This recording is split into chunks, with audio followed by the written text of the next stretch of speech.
Okay, so my question for you today is what are you thinking? And whether you come to me for guidance with narcissistic abuse recovery or whether you're looking to use that narcissistic abuse recovery process as the springboard for wild business success, what are you thinking is the first question I'm always going to ask. And for those of you who don't know me, I'm Dr. Melissa. I'm a trauma expert, a narcissistic abuse recovery specialist, an executive consultant, and I help soul driven leaders transcend their past narcissistic abuse so that you create greater fulfillment, greater impact while you're out there changing the world. So here's what I want to talk about today.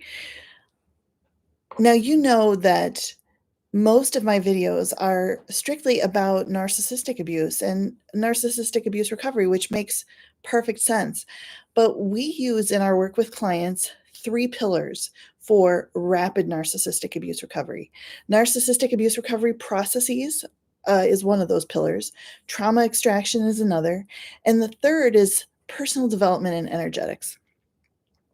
That way, we're really targeting your mind, your body, and your spirit so you get results as quickly as possible. Because the majority of trauma work cannot be done in the mind, it has to be done in the body and the spirit. So, today we're talking about really that part of the spirit. We think of the mind as the part of us that does the thinking.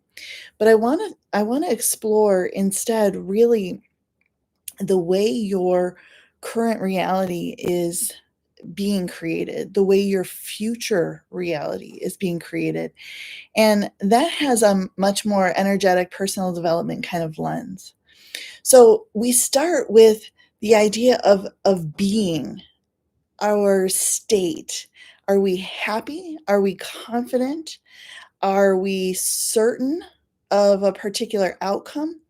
Are we afraid? Are we panicked? Are we, you know, in severe grief? Our state of being creates our thoughts.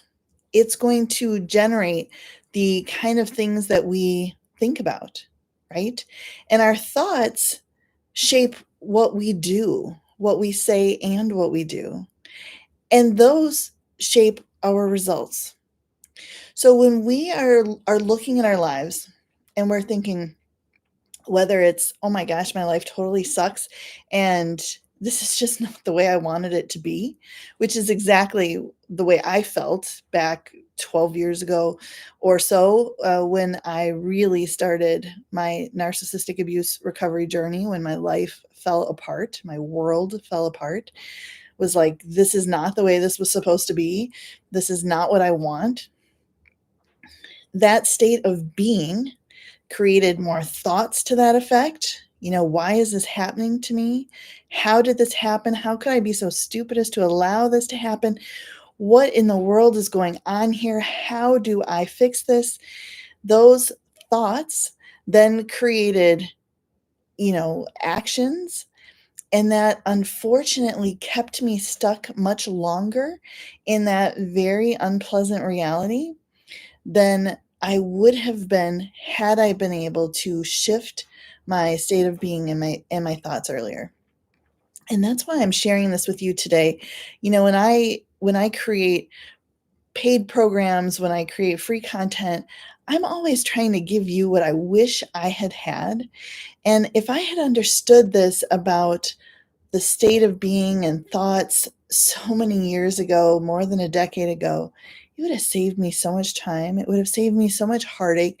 It would have saved me so much pain and suffering that was really entirely unnecessary. That's what I want for you.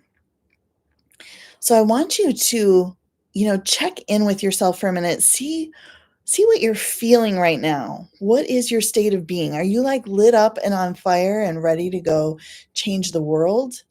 Are you, just really downtrodden and wanting to crawl back into bed for a year? Are you heartbroken and sad? Are you feeling full of love? Are you confident? Are you full of worry and self doubt? And If you watched my video yesterday, we talked about how fear is a great messenger for where you're believing an illusion, where you're believing a lie about yourself or about the truth of who you are. And if you haven't seen that video, go back and check it out. It's short. But I want to say today that fear is a great warning sign to notice that you're in this illusion, you're believing something that's not true, and that's going to prolong your state of suffering. So if you can think instead of fear as false evidence appearing real. I certainly did not coin that. I don't know who did, but I think it's brilliant. False evidence appearing real. And you notice that fear in your thoughts.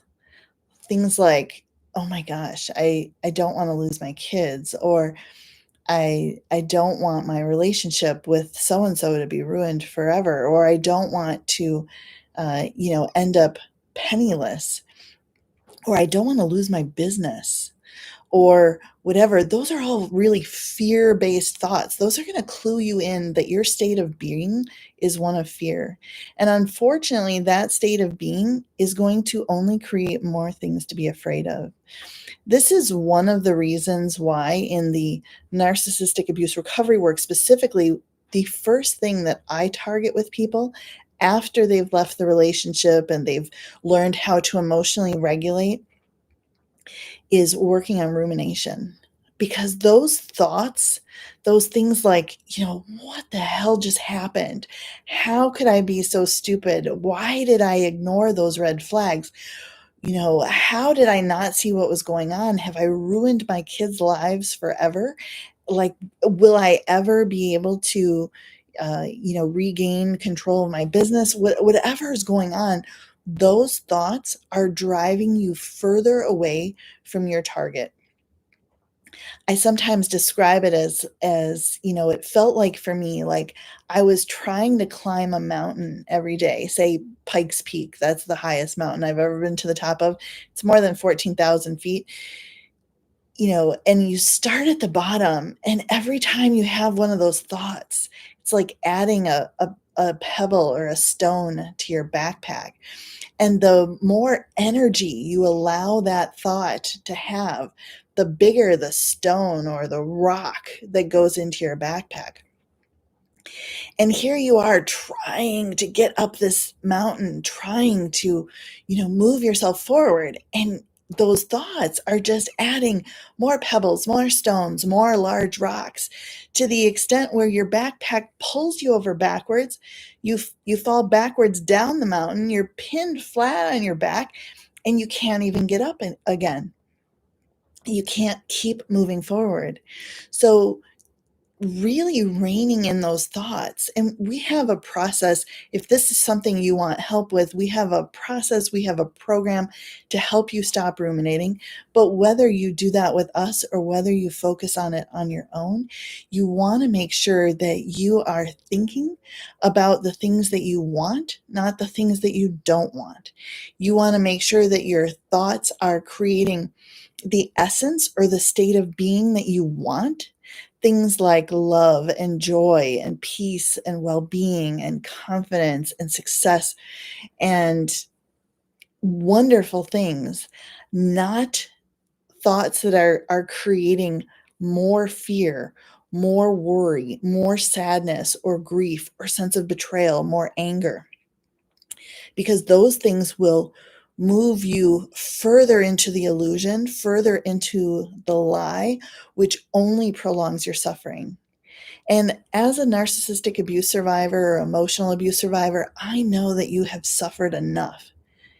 I, I get it. I was right there with you.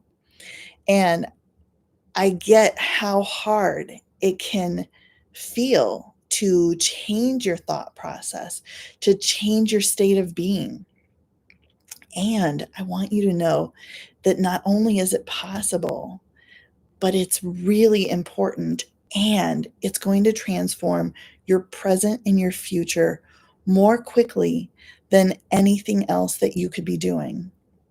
This is one of the reasons why I say that choosing your community wisely is so very important.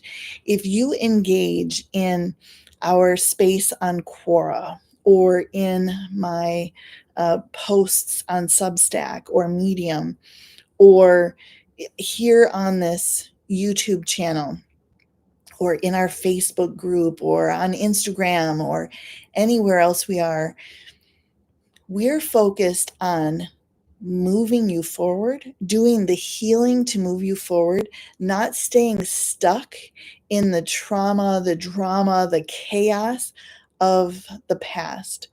There are a lot of groups out there, and see if you can notice how your state of being changes when you engage in a group where everyone's like, yeah, narcissists are the worst. They're totally evil.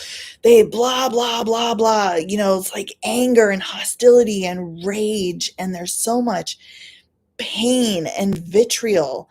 Notice how you feel after engaging there versus engaging somewhere that is giving you the tools and the ability to see how you can change, not to stay in a relationship with them. That's never going to work, right?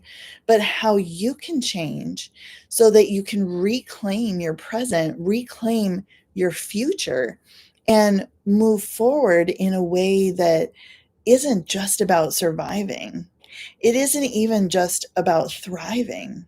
It's about living life on purpose, being who you were created to be, showing up in the way that you want to for your own clients, for your children, your family, your friends, for yourself in a really empowered way.